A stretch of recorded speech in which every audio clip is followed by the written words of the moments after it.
तो क्या समय का अंत यही है? कहते हैं हर अति का अंत होता है, तो मान लिया जाए कि समय का अंत यही है। ये सवाल मैं इसलिए पूछ रही हूं क्योंकि फिलहाल जिस तरीके से समय रैना को लेकर कंट्रोवर्सी हो रही थी, उस पर लगता है अब विराम लग चुका है। क्योंकि समय रैना, जो कि इंस्टाग्राम पर मैं समय हूं के नाम से जाने जाते हैं, उन्होंने अपने पोस्ट में लिखा है कि वो सारी पोस्ट डिलीट कर रहे हैं इंडियाज गॉट लेटेंट का। और भी बहुत कुछ लिखा है, बताएंगे, समझाएंगे क्या है पूरी दास्तां, ये भी बताने की कोशिश करेंगे। फिलहाल आखिर सवाल यही है कि क्या यही है समय का अंत। नमस्कार, मेरा नाम है स्नेहा तिवारी, आप देख रहे हैं डीएनपी इंडिया। बीते दिनों मैंने आपको बताया था कि समय रैना जो कि इन्फ्लुएंसर हैं, कंटेंट क्रिएटर हैं और इंडियाज गॉट लेटेंट के वजह से जाने जाते हैं, अपने जो कंट्रोवर्शियल शो है उसके वजह से जाने जाते हैं, उन पर किस तरीके से रणवीर इलाहाबादिया और अपूर्वा मखीजा जब उनके शो में गए थे तो वहां पर जो कुछ बवाल हुआ था, जिस तरीके के शब्दों का इस्तेमाल किया गया था, उसके वजह से पूरे देश का माहौल गड़बड़ा गया था, कह सकते हैं।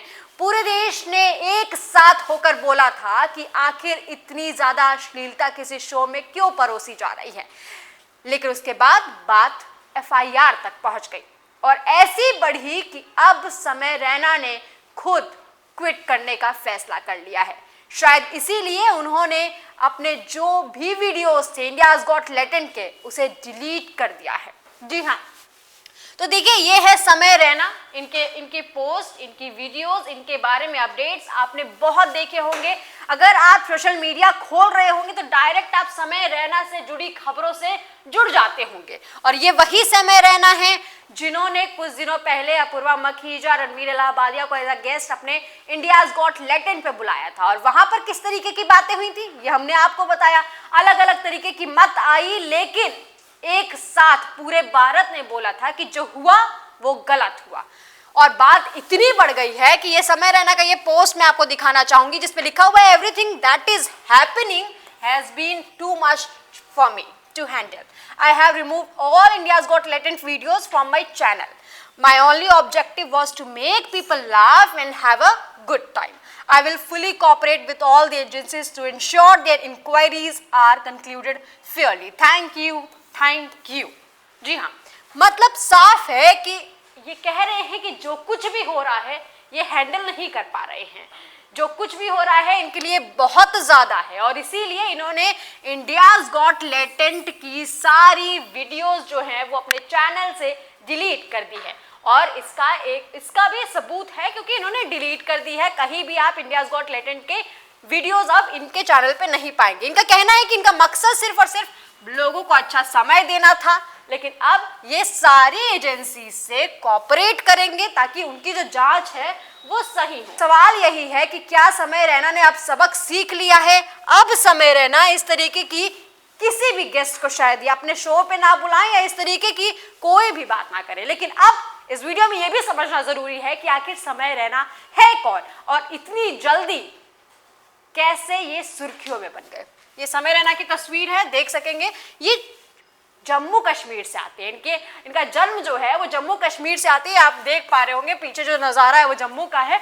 और आप यहाँ भी पढ़िए, इनके बारे में बताया गया है कि ये जम्मू कश्मीर से आते हैं, कश्मीरी पंडित हैं और पुणे से इन्होंने प्रिंट इंजीनियरिंग की हुई है। प्रिंट इंजीनियरिंग की हुई है जिसका ये खुद भी मजाक उड़ाते रहते हैं हमेशा ही।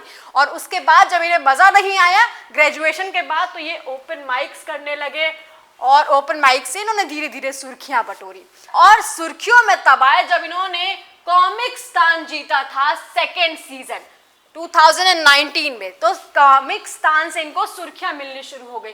लेकिन इसके साथ ही इनकी और भी कहानियां हैं, उसको भी समझना जरूरी है। ये इंडियाज गॉट लेटेंट की तस्वीर आप देख पा रहे होंगे, लेकिन इस हंसते मुस्कुराते चेहरे ने और भी अच्छे काम तो किए हैं। जैसे कि इन्होंने जब कोविड-19 चल रहा था उस दौरान चेस टूर्नामेंट ऑर्गेनाइज कराए थे ताकि ये फंड रेज कर सके। किसके लिए? रिलीफ फंड्स करते थे वेस्ट बंगाल के लिए, असम फ्लड विक्टिम्स के लिए। और ये सब कुछ करने के साथ साथ इन्होंने लोगों की भलाई का काम किया है। लेकिन उसके बाद धीरे धीरे चस्का लग गया सोशल मीडिया का, सुर्खियों में रहने का। और कॉमिक स्थान जीतने के बाद से ये कॉमेडी में पूरी तरीके से उतर गए थे और उसके बाद इंडियाज गॉट टैलेंट शो आया, जिसे ये खुद भी मानते हैं कि एक अननेसेसरी रियलिटी शो है जिसका कोई मकसद नहीं है। बता दें, अगर मैं इंडियाज गॉट टैलेंट की बात करूं तो इसमें 5 पैनल बैठते हैं जो कि जज करते हैं और कंटेस्टेंट को 90 सेकेंड का समय दिया जाता है। उसमें वो कुछ भी कर सकते हैं, कुछ भी मतलब कुछ भी कर सकते हैं। गाना गा सकते हैं, कपड़े फाड़ सकते हैं, नाच सकते हैं, कोई बेसुरी बात कर सकते, कुछ भी कर सकते हैं। उन 90 सेकेंड में उन्हें अपना टैलेंट दिखाना होता है, लेटेंट दिखाना होता है बेसिकली। और उसके बाद जज उन्हें नंबर देते हैं और वो नंबर अगर कंटेस्टेंट को जो अपने आप को दिए हुए नंबर से अगर मैच हो जाता है तो फिर जो भी फंड होता है उस शो का वो उस कंटेस्टेंट को मिल जाता है। यही पूरा इंडियाज गॉट टैलेंट का कॉन्सेप्ट है। लेकिन अब धीरे धीरे जिस तरीके से इंडियाज गॉट टैलेंट ने सुर्खियां बटोरती गई और लोगों के बीच काफी फेमस हो गया, लेकिन लगता है कि अब समय का अंत आ चुका है। जिस तरीके से ऊपर गया इंडियाज गॉट टैलेंट उसी तरीके से धड़ाम से जमीन पर गिर गया, क्योंकि इतनी बेगूदगी, वही कहते हैं ना कि हर अति का अंत होता है, और यही था अति का अंत। और इसीलिए हो गया शायद समय रैना के इंडियाज गॉट टैलेंट का अंत, क्योंकि वहां पर जिस तरीके से नीचता, अश्लीलता, फुहड़ता दिखाई जा रही थी उसको खत्म कर दिया गया है और अब शायद इंडियाज गॉट टैलेंट का हो चुका है अंत। ये वीडियो आपको कैसी लगी कमेंट सेक्शन में लिखकर जरूर बताइएगा। इस वीडियो में फिलहाल के लिए इतना ही। देखते रहिए DNP इंडिया।